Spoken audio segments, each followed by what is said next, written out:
video kelas kali ini kita akan belajar tentang elemen pengkondisian sinyal. Elemen pengkondisian sinyal.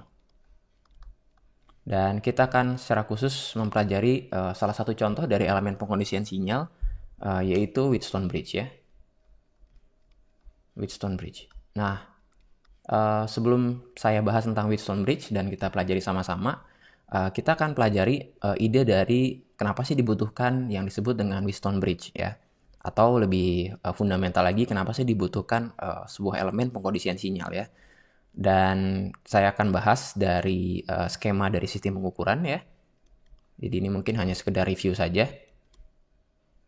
Jadi sistem pengukuran ya, yang kita sudah pelajari sama-sama di video kuliah yang pertama, bahwa kalau saya punya sebuah besaran fisis yang mau saya ukur, ya bisa temperatur, bisa intensitas cahaya, mungkin massa, gaya, dan sebagainya ya. Dan pengukuran pertama, elemen pengukuran pertama yang kita juga sudah pelajari itu adalah sensor ya. Jadi sensor ini men-sense sebuah stimulus dari besaran fisis ya. Nah kemudian sensor ini masuk ke dalam elemen pengkondisian sinyal yang akan kita pelajari di sini.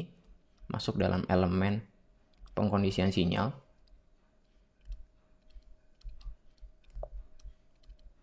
Oke, nah kenapa sih dibutuhkan elemen pengkondisian sinyal ya? Nah, kalau kita lihat bagaimana cara kerja sensor ya, sensor ini kan dia punya sebuah prinsip ya, prinsip fisis.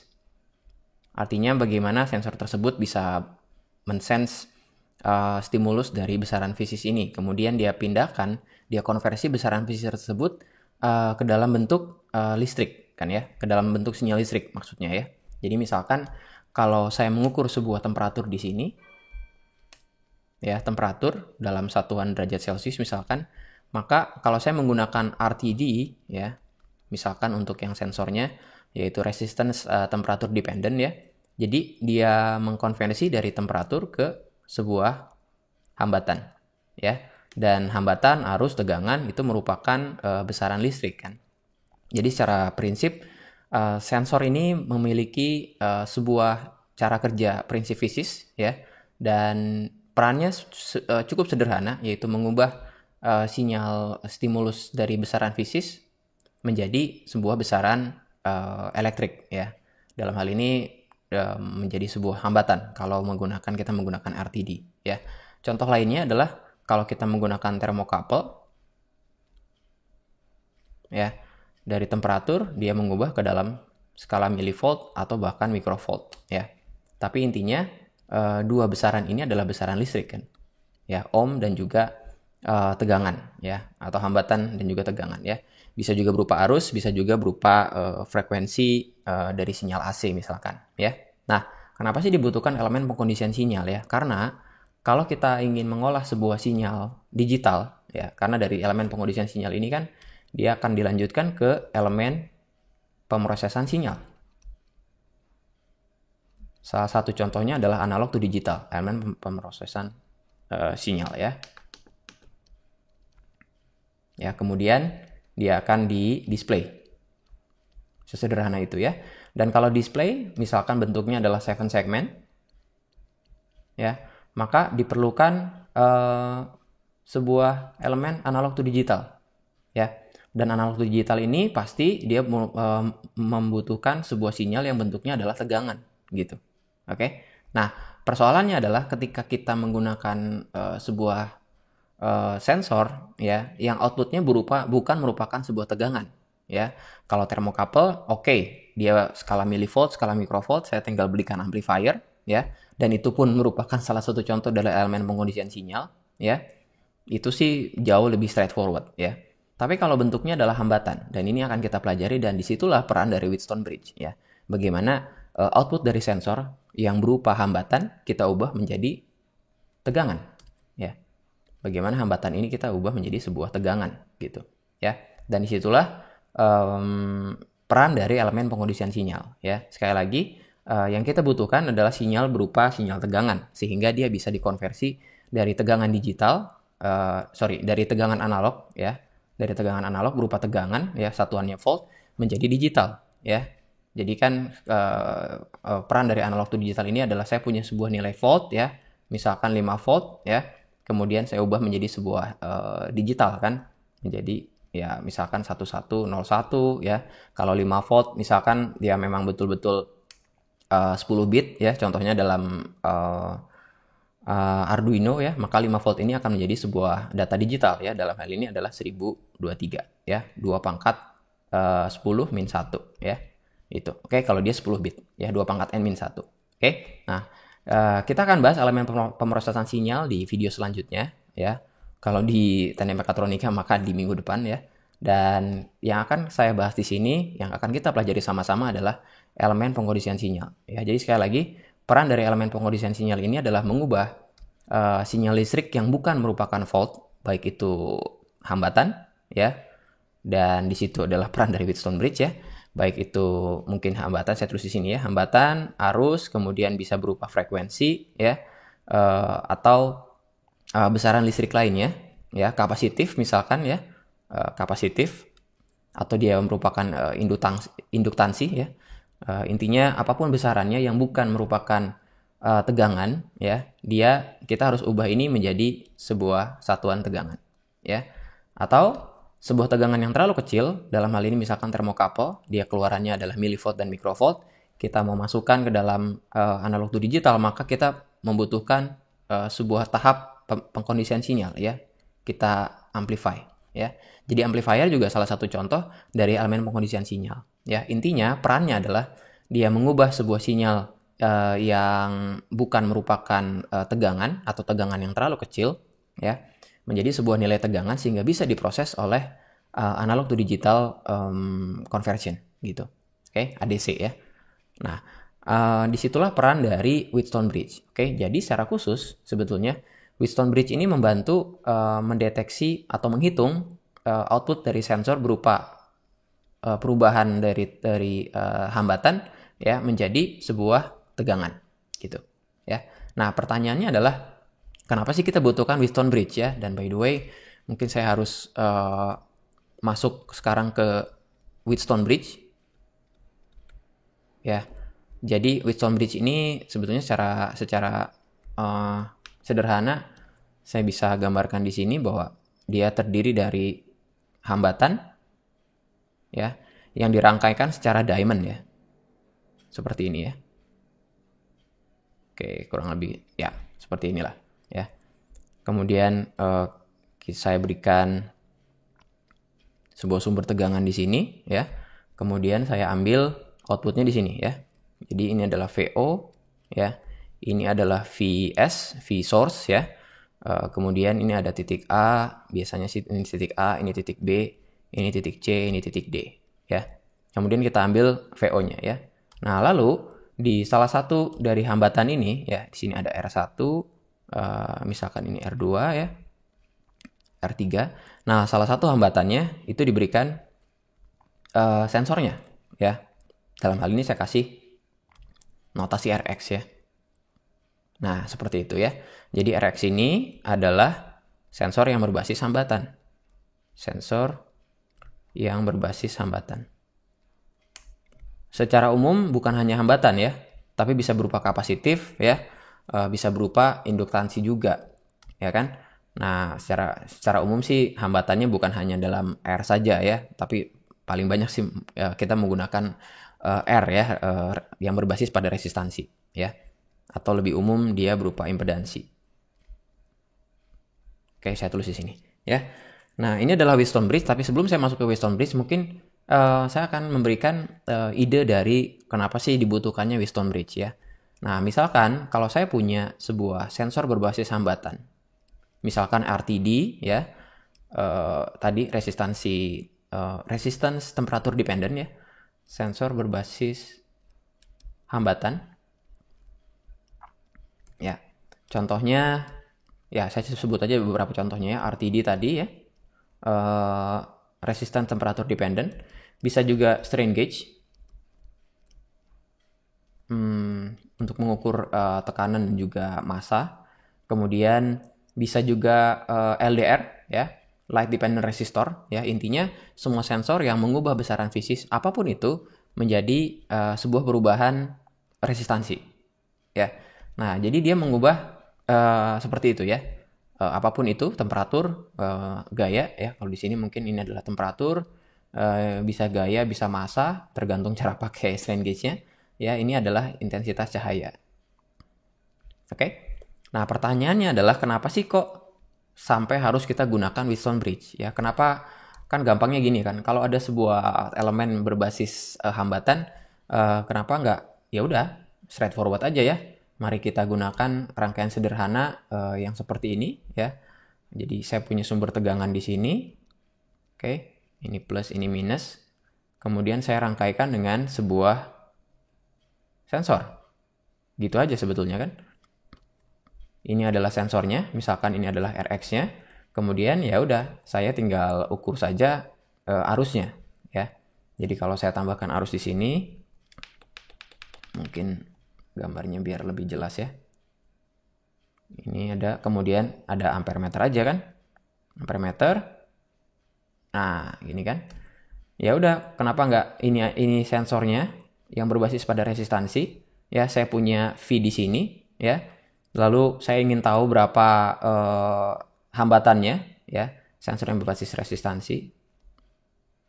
Kan saya ingin mengetahui hambatannya ya. Misalkan ya udah kalau ini LDR ya, saya kemudian punya tabel dari kalibrasinya ya, seperti ini.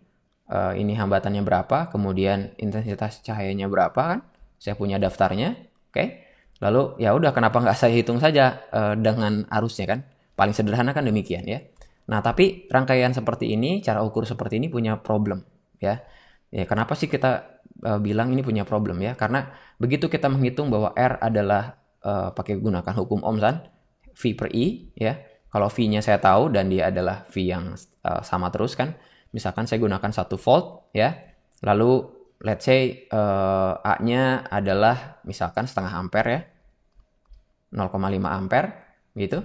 Maka saya bisa dapatkan bahwa R-nya adalah 1 volt per 0,5 ampere ya. Maka saya dapatkan 2 ohm ya. Nah, kalau 2 ohm saya tinggal lihat di tabel, di sini ada angka 2, maka cahayanya misalkan sekian lumen atau kandela ya.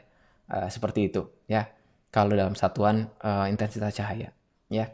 Nah, persoalannya adalah bagaimana kalau nilai dari hambatan ini terlalu kecil. Di situ sebetulnya peran dari Wheatstone bridge ya. Jadi sekali lagi, misalkan hambatannya amat sangat kecil ya, dalam skala misalkan 1 sampai 5 ohm, kecil sekali ya. Nah, persoalannya adalah setiap kita punya sumber daya ya, daya DC seperti ini di sini, yang V ini yang ada 1 volt ini, dia punya hambatan dalam, internal resistance. Ya. Jadi, begitu dia punya hambatan dalam, kita seolah-olah mengukur dua buah hambatan ya.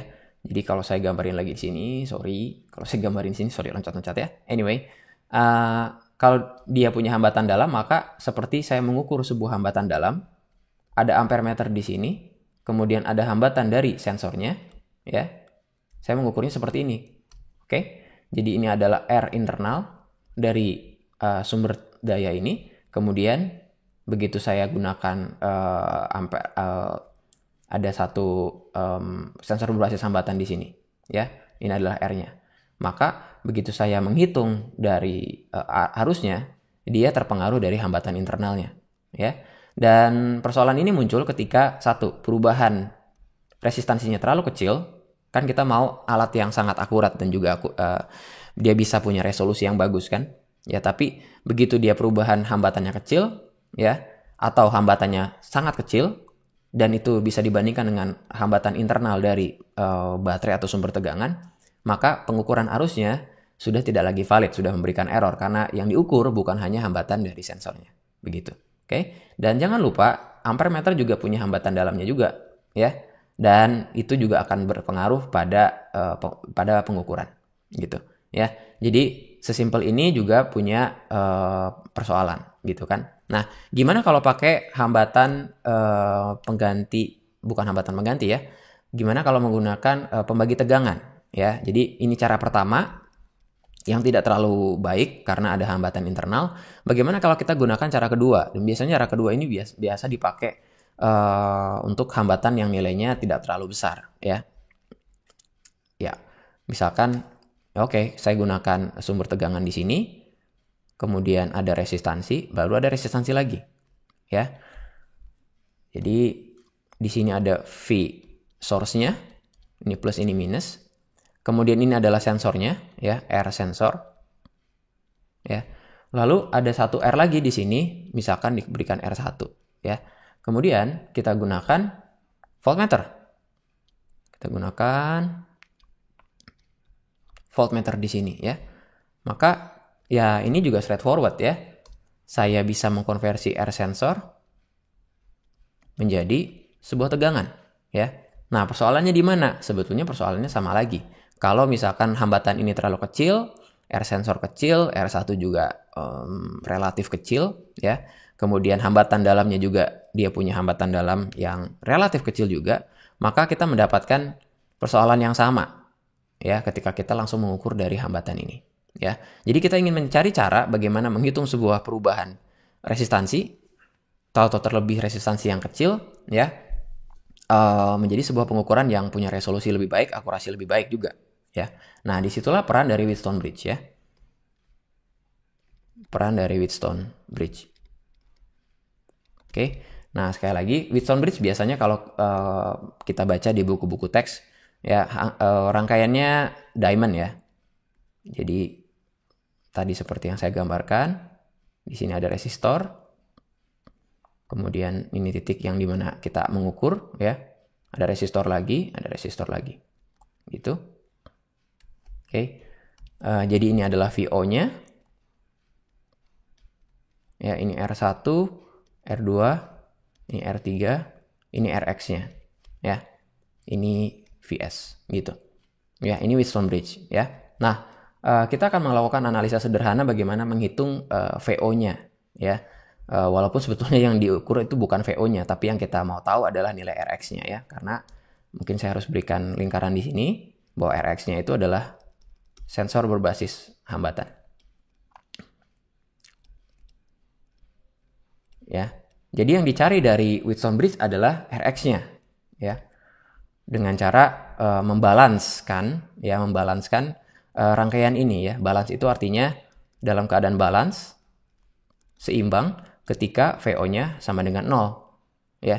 Jadi ketika VO-nya sama dengan 0 kita bisa mengetahui nilai Rx-nya ya. Nah, itu akan yang akan kita lakukan dalam analisa yang sederhana ini ya. Nah, itu oke. Nah, sekarang kita lihat bagaimana kita melihat dari rangkaian ini ya. Nah, rangkaian ini akan jauh lebih mudah untuk dilihat. Jadi kalau mungkin ini secara prinsip kalau belajar ya, kalau kita mendapatkan rangkaian yang agak sulit dibaca seperti ini, kita mungkin harus menggambar ulang bagaimana rangkaian itu bisa dilihat dengan jauh lebih sederhana ya. Jadi sederhananya adalah saya gunakan VS di sini, ini plus minus ya. Kemudian saya buatnya tidak diamond tapi saya buatnya kotak ya. Seperti ini. Oke. Jadi saya sih menggambar seperti ini akan jauh lebih mudah ya. Oke. Lalu saya gambarkan ya kurang lebih seperti ini ya. Nanti kita akan lakukan simulasi dengan sirkuit lab ya, supaya jauh lebih jelas ya. Jadi ini adalah R1, ini R2, ini R3, ini Rx ya. Kemudian saya ambil VO-nya di sini. VO ya. Saya kayaknya nggak usah pakai VO ya. Saya pakai titik saja. Ini titik A, ini titik B, ini titik C, ini titik D ya. Oke, nah sekarang kita lihat bagaimana cabang yang pertama ya. Jadi biasanya bukan cabang ya, disebutnya lengan ya. Jadi bagian sini ini biasanya disebut lengan pertama ya. Ini first arm ya. Ini lengan kedua. Jadi seolah-olah seperti disebutnya lengan ya, arm ya. Ini second arm. Oke. Nah, sekarang kita lihat bagaimana kita menghitung dari VC-nya. Karena yang kita mau buat adalah VCD ini harus bernilai 0 atau dalam keadaan balance ya. Nah, VCD ini sama dengan 0, artinya saya ingin membuat VC minus VD sama dengan 0. Oke. Nah, itu adalah ide dasarnya Ya, karena dengan ketika dia balance, kita bisa mengetahui Rx dari nilai resistansi yang lainnya. Oke. Nah, sekarang kita gambarkan lagi bagaimana first arm ini ya. Jadi saya akan gambarkan first arm. Saya gambar di mana? Sini aja ya. First arm. Saya punya sumber tegangan di sini. Kemudian ini R1. Ini VC-nya. Ini adalah resistor yang kedua. Ya. Ini plus, ini minus. Oke. Ini adalah R1. Ini adalah R2. Ya. Nah, kita mau menghitung VC-nya. VC terhadap ground.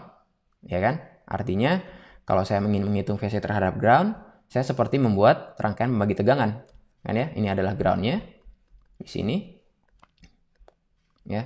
Saya ingin mengukur ini kan? Ya. Nah, ini kan seperti rangkaian pembagi tegangan saja. Ya.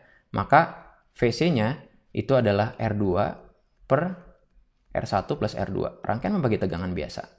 Ya. Karena ada di R2 kan, ketika kita mengukurnya kan VC terhadap ground-nya. Ya. Nah, dikalikan dengan VS. Ya. Ini VS-nya. Nah ini adalah VC-nya. Oke. Nah, sekarang kita lihat VD-nya.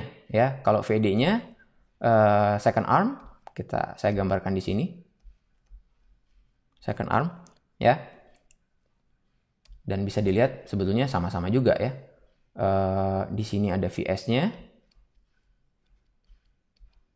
Kemudian dia masuk ke dalam R3 dan Rx ya. Ini R3, ini VD-nya. Ya, ini adalah R3, ini Rx ya. Ini ground juga. Oke. Nah, di sini kita bisa hitung sama-sama. VD-nya adalah Rx per R3 plus Rx kali Vs. Gitu. Oke. Nah, sekarang mungkin saya juga jelaskan bagaimana arusnya kan. Ya. Arusnya ya hanya kebagi dua ya. Seperti hukum Kirchhoff seperti biasa ya. Ini adalah I1, masuk ke sini adalah I2. Ya. Dan ketika dia dalam keadaan balance, artinya tidak ada arus yang melewati Vc dan Vd karena dia sama ya. Maka yang masuk di sini pun adalah sama. I1, ini juga masuk I2. Gitu. Oke. Dan saya nggak gunakan analisa loop Kirchhoff di sini ya, tapi saya gunakan rangkaian pembagi tegangan biasa. Ya. Oke. Nah, sekarang kalau kita lihat, saya tinggal selisihkan VC sama dengan VC kurangi VD. Ya. Maka VC kurangi VD itu adalah, saya tuliskan di sini, R2 per R1 plus R2 kali Vs. Ya. Ditambah, dikurangi Rx per R3 plus Rx ya dikali dengan Vs ya. Nah, saya ingin membuat ini sama dengan 0 ya. Kenapa saya ingin membuat ini sama dengan 0? Supaya kalau di sini punya nilai 0 ya, maka saya bisa menghitung Rx-nya dari hambatan yang lain ya. Nah, mari kita turunkan sama-sama ya. Kalau ini saya buat dengan 0 menjadi 0, ini menjadi 0 sama dengan R2 per R1 tambah R2 dikali dengan Vs minus Rx per R3 plus Rx. R3 plus Rx dikali dengan Vs. Ya. Nah, pada saat dia menjadi 0, maka saya lanjutkan di sini aja ya. Oke, ini ke sini. Mari kita lihat lagi. Begitu sama dengan 0, saya ubah ini ke pindahkan yang R2 per R1 plus R2 ini ke ruas kiri ya.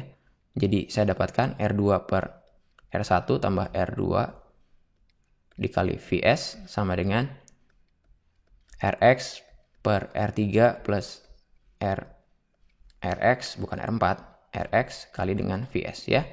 Di sini Vs-nya habis. Ya, saya bisa coret. Kemudian saya kalikan silang saja ya. Kalau saya kalikan silang, maka R2 kali R3 plus R2 kali Rx ya. Saya kalikan silang sama dengan R1 kali Rx ditambah Rx kali R2. Oke. Rx kali R2-nya ada 2 ya. di masing-masing di ruas kiri dan ruas kanan. Saya bisa coret di sini, habis juga ya. Maka saya dapatkan R2 kali R3 sama dengan R1 kali Rx ya. Nah, biasanya saya gunakan rasio ya. Bukan saya, biasanya cara menghitung Wheatstone Bridge ini penurunannya digunakan rasio ya. Jadi rasionya dari rasio armnya ya. Jadi kalau kita lihat di sini R3 per Rx ya. Rasio dari arm yang pertama, rasio dari arm yang kedua ya. Itu sama dengan ini kan pindah ke sini, maka ini adalah R1 per R2. Oke. Ini adalah perbandingan dari masing-masing armnya ya. Jadi R3 per Rx ini adalah arm yang kedua, second arm. Ini ya, ini adalah first arm. Gitu. Jadi kalau perbandingannya sama, berapapun nilainya, perbandingannya sama, maka kita bisa dapatkan nilai Rx-nya. Gitu. Oke? Sorry, bukan nilai Rx-nya ya, tapi kalau perbandingannya sama seperti ini, maka saya dapatkan Vc minus Vd sama dengan 0. Gitu. Ya. Nah, disinilah ide dari Wheatstone Bridge-nya. Ya, jadi kalau kita lihat di sini, sepanjang rasionya sama, maka kita dapatkan Vc minus Vd-nya sama dengan 0. Ya, artinya begini. Kalau saya punya R1, misalkan ya, R1 adalah 100 ohm, oke. Kemudian R2-nya adalah 300 ohm. Kemudian R3-nya, let's say, adalah 200 ohm. Kemudian Rx-nya adalah 600 ohm. Saya dapatkan Vc sama dengan Vd-nya, nggak usah dihitung, ya, nggak usah diturunkan lagi. Saya bisa dapatkan VCD-nya sama dengan 0 dengan kondisi ini, ya. Karena kalau kita lihat, ini adalah 1/3 perbandingannya, ini pun sama 1/3, ya. Maka saya dapatkan VCD-nya sama dengan 0, ya. Nah, idenya di mana sih kita bisa mendapatkan, bisa menggunakan Wheatstone Bridge ini sebagai elemen pengkondisian sinyal untuk sebuah hambatan berbasis resistansi. Oke, nah disinilah sebetulnya idenya. Let's see ya. Sekali lagi saya gambarkan Wheatstone Bridge-nya seperti ini. Saya gambarkan ulang. Ini R1, ini R2, R3, kemudian Rx. Ya. Yang kita mau tahu kan adalah nilai Rx-nya kan? Yang kita nggak tahu karena Rx ini adalah nilai keluaran dari sensor yang berbasis pada hambatan. Ya. Kita bisa gunakan R1, R2 nilainya dengan nilai yang sebanding ya. Dengan yang arm yang kedua, ini adalah R3 ya misalkan. Nah, yang kita ingin lakukan adalah kita ingin membuat VCD-nya sama dengan 0. Kita ingin membuat VCD-nya sama dengan 0. Nah, gimana caranya? Caranya adalah, idenya adalah sangat-sangat sederhana. Makanya sebenarnya Wheatstone Bridge ini idenya simple, tapi sangat-sangat powerful ya. Kalau saya gunakan R3-nya sebagai resistor variabel, gitu. Ya, karena kan tadi kita tahu bahwa R1 per R2 sama dengan R3 per Rx gitu loh. Ya kan? Nah, R1 dan R2-nya adalah fix ya. Jadi first arm-nya kita buat fix. Misalkan 100 ohm per 300 ohm. Ya, jadi 1/3. Kita buat fix saja ya. R3-nya kita buat variabel. R3 menjadi resistor variabel. Jadi saya berikan simbol panah seperti ini. Ya, jadi saya bisa atur-atur ya. Rx-nya yang kita ingin tahu kan? Jadi kita ingin tahu Rx-nya berapa dengan sebuah R3 yang variabel. Ya. Jadi idenya adalah kalau saya ingin tahu Rx-nya berapa, saya tinggal putar-putar tuh resistor variabel sampai VCD-nya sama dengan 0. Gitu kan? Ya.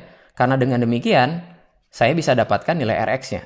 Karena R3 variabelnya jadi diketahui karena saya bisa ukur hambatan dari R3-nya. Gitu. Ya. Nah, misalkan ini adalah 100 ohm per 300 ohm. Kemudian R3-nya saya punya range dari 0 sampai misalkan 1 kilo, 1000 ohm. Ya.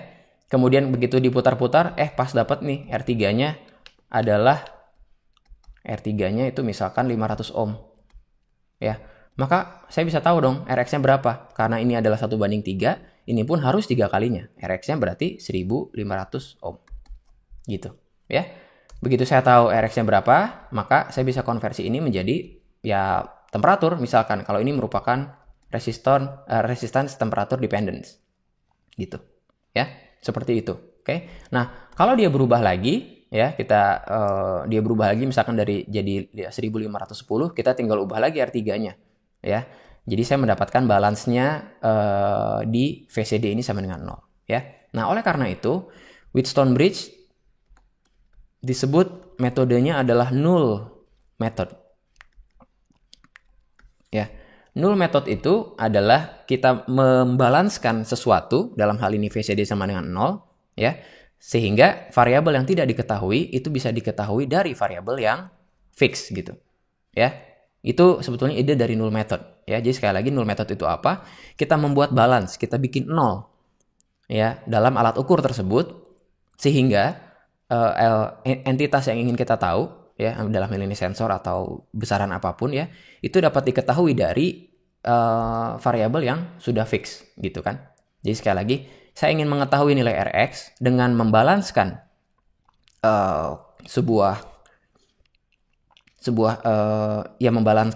membalanskan dari si tegangannya gitu, ya. Sehingga saya bisa mengetahui nilai Rx ini dari hambatan yang sudah fix. Dalam hal ini R1, R2, dan R3 yang pada akhirnya akan fix ketika saya putar-putar gitu, ya. Itu adalah ide dari null method, ya. Contoh lain dari null method mungkin timbangan posyandu, ya. Simple, ya, timbangan posyandu kan dia digantungkan di atas, ini adalah dinding, ya. Kemudian dia punya tuas panjang seperti ini, kemudian bayinya ditaruh di sini, ya. Jadi ini adalah yang ingin diukur, ya, misalkan X-nya X kilogram, ya. Kemudian di sini kan dia gunakan sebuah massa yang digeser-geser, ya. Pernah lihat kan, ya, mungkin dari si timbangan posyandu ini kan, kalau kita geser-geser, kemudian dia akan menjadi balance, ya. Jadi katakanlah ini adalah balance. Kemudian slidernya berada pada sebuah posisi ini, dan di sininya kan sudah ditulis ini berapa kilogramnya, ya. Kemudian ya si bayinya ada di sini nih, X kilogram, ya. Seperti itu. Oke. So, ini adalah contoh dari null method, ya. Ketika apa yang ingin kita ketahui, ya, kita ubah-ubah dari nilai yang kita ketahui sampai dia balance gitu. Ya, dalam hal ini balance secara massa, ya. Secara gaya harusnya, ya. Ini kan gaya dikali lengan sebetulnya, gitu. Oke. Jadi itu adalah idenya, ya. Nah, dalam praktisnya sebetulnya in the end kita akan menghitung juga VCD-nya. Ya, dan ini biasa digunakan dalam pengukuran strain gauge, ya. Jadi kita gunakan strain gauge di sini, ya. Pada akhirnya sebetulnya kita ingin mengukur dari VCD-nya sehingga dari output ini, ya, kita masukkan ke dalam amplifier lagi, gitu, ya. Seperti itu, oke. Jadi berapapun nilainya, ya, biasanya R3-nya bahkan bukan merupakan sebuah resistor variabel, ya. Jadi kita ukur saja outputnya, ya. Begitu outputnya kita tahu, kita gunakan ya kalibrasi saja, ya. Jadi ada proses kalibrasi di sini, kalibrasinya di sini, ya. Jadi kita punya Rx-nya, ya. Rx ini, misalkan ini adalah menghitung misalnya massa, ya, kalau pakai strain gauge, atau saya gunakan saja yang temperatur saja, ya, biar contohnya tetap sama gitu. Rx kemudian T, ya, kemudian kita punya pengukuran dari VCD, gitu. Ya, jadi sekali lagi ini dibuat 0 kalau kita ingin tahu Rx-nya berapa dengan mengetahui dari nilai yang lain, ya. Tapi pada prakteknya kita tetap saja ukur dari VCD-nya, ya, dengan menggunakan kita perkuat sinyalnya dengan menggunakan elemen pengkondisian sinyal lainnya yaitu amplifier, ya. Jadi ini Rx-nya, kemudian ini T-nya, ya, kemudian VCD-nya berapa, ya, kita punya nilainya berapa, kemudian T-nya, kemudian VCD-nya berapa, gitu, ya. Dan yang menarik adalah setiap perubahan sekecil apapun dari Rx-nya, kita bisa dapatkan VCD-nya. Ya, tanpa kita khawatir ada pengaruh dari elemen yang lain, dalam hal ini hambatan internal dari Vs-nya. Karena kita ingin membuat balance dari rangkaian Wheatstone ini. Ya. Nah, ini akan saya tunjukkan dengan sedikit simulasi, ya. Jadi mari kita lihat simulasinya. Mungkin saya sekalian akan jelaskan juga bagaimana tutorial sedikit, ya, tentang menggunakan Circuit Lab ini, ya. Jadi saya gunakan Circuit Lab ini gratis untuk elemen kurang dari 15 kalau nggak salah, ya. Dan sekarang kita membuat rangkaian Wheatstone-nya dengan Circuit Lab ini, ya. Jadi di sini ada pasif elemen, ya. Saya tinggal gambarkan R-nya di sini. Ya, ini sudah lompat R5 karena tadi saya pakai dokumen yang sama. Ya, saya buat ini R1, kemudian saya copy, ya. Gitu. Ini R2. Oke. Di sini ini saya flip saja, bukan flip gini tapi nah supaya keluar ya. Tekannya adalah H ya. Jadi kalau mau misalkan kalau kalian lihat di sini bisa flip horizontal, flip vertikal ya. Ini flip horizontal ya. Ini flip vertikal ya. Seperti itu. Ini tadi R3-nya. Kemudian saya copy lagi. Saya flip lagi supaya tulisannya di luar ya. Ini RX tadi ya. Oke, seperti itu ya. Lalu ini saya agak turunkan. Kemudian saya butuh sumber daya ya, voltage source ya. Ini kemudian saya buat wiringnya. Saya tinggal ambil di ujung dari garis ini. Ini kan jadi wire-nya ya. Kemudian saya hubungkan di sini. Saya buat sesimetris mungkin ya. Lalu seperti ini ya. Kemudian nanti kita butuh ground ya. Oke. Groundnya ini adalah groundnya supaya bisa diukur nanti. Oke. Nah, ini 100 misalkan, ini 100. Ya, it's okay lah, ini 100 ya. Ini contoh yang tadi, ini 300. Kemudian saya buat ini contoh yang tadi 200. Lalu ini 600. Ya kan? Rasionya 1/3. Ini pun adalah 2/6. Saya sederhanakan menjadi 1/3. Ya. Lalu kita gunakan ini. Apa tuh namanya? Voltmeter ya. Mana voltmeternya? Iya, ini ya. Voltmeter di sini. Saya flip. Bukan flip ini, tapi saya butuh sebetulnya rotate ya. Di rotate. Oke, ya. Lalu, oke, ini ya. Nah, ini VCD ya. Jadi, saya kasih label dulu. Ya. Ini adalah VC-nya. Di sini.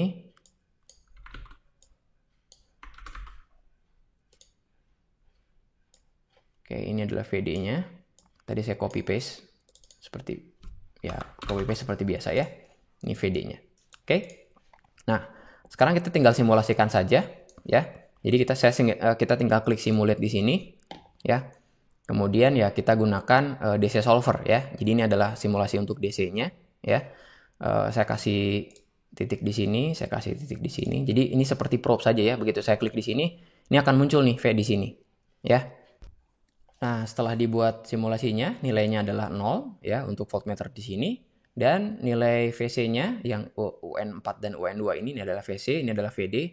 Nilainya 750 mV, 750 mV. Gitu. Oke? Nah, itu ya. Jadi sepanjang dia balance ya, 100 dan juga 300. Ini juga adalah 200, 600. Bisa ini misalkan 1 kilo, ini 3 kilo. Ya. Asal dia punya perbandingan yang sama, nilainya berapapun, ya kita akan mendapatkan VCD-nya sama dengan 0 gitu ya.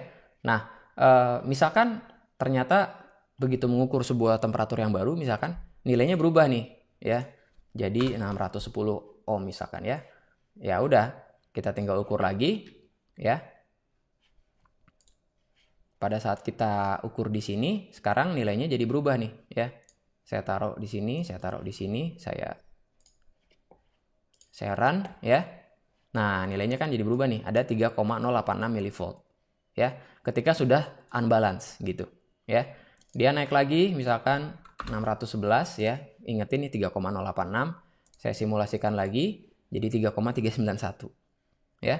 Jadi nilai resistansinya meningkat sedikit, saya bisa mendapatkan perubahan ya dalam hal tegangannya gitu, ya. Dan nanti tegangan ini akan masuk ke dalam amplifier, ya. Jadi betapa Wheatstone Bridge ini amat sangat powerful karena kita menggunakan null method ya, kita seimbangkan VCD-nya sama dengan 0, kita seimbangkan dengan menggunakan R-nya yang kita ketahui gitu ya. Ini mungkin agak keliru sedikit nih, harusnya R2 ya. Saya baru nyadar. Sorry. Gitu. Oke. Dan kita gunakan circuit lab di sini, ternyata kalau dia sama ya. Ini 600, jangan 600 deh. Misalnya ini 6000, ini pun 2000 ya, 2 kilo dan 6 kilo. Kita simulasikan, kita run, dia akan punya nilai 0 juga karena ARM1 dan ARM2 memiliki perbandingan yang sama. Gitu. Ya. Jadi perbandingannya harus sama ya, 1:3, misalkan ini pun 1:3, karena kalau saya balik jadi 3:1, ini jadi 6, ini jadi 2. Ya, sudah nggak balance lagi nih. Ya, sudah nggak balance lagi. Kan ya? Tapi ya mungkin sebagai contoh ya kita buat balance ya. Jadi walaupun dia null method ya, tapi dalam prakteknya kita tetap saja mengukur dari Vout-nya ya. Tapi sangat sensitif ya. Misalkan dia naik katakanlah 1 ohm dari 6000 ohm ya. Kemudian kita simulasikan ya. Nah, saya mendapatkan 31,25 mikrovolt ya. Nah, ini yang akan kita amplify. Jadi saya tinggal tambahkan amplifier lagi ya. Dan ini akan menjadi bagian dari kelas selanjutnya ya. Ketika saya gunakan tambahkan amplifier di sini. Gitu. Oke? Ya, jadi itu untuk video di kelas ini tentang Wheatstone Bridge, salah satu elemen dari elemen pengondisian sinyal. Ya, bukan hanya Wheatstone Bridge ya, ada rangkaian lainnya. Kalau bentuknya frekuensi, maka kita harus frekuensi itu keluaran dari sensornya. Kalau dia berupa frekuensi, berupa arus, ya maka harus kita gunakan rangkaian yang lain ya. Tapi Wheatstone Bridge ini bagaimana sensor yang berbasis pada hambatan kita rangkaian secara Wheatstone ya. Kemudian kita mengetahui nilai R1, R2, dan R3-nya, ya, kita bisa dapatkan VO-nya. Dan VO ini akan nanti amplify, kemudian masuk di elemen analog to digital converter. Oke? Demikian untuk kuliah video kali ini. Terima kasih.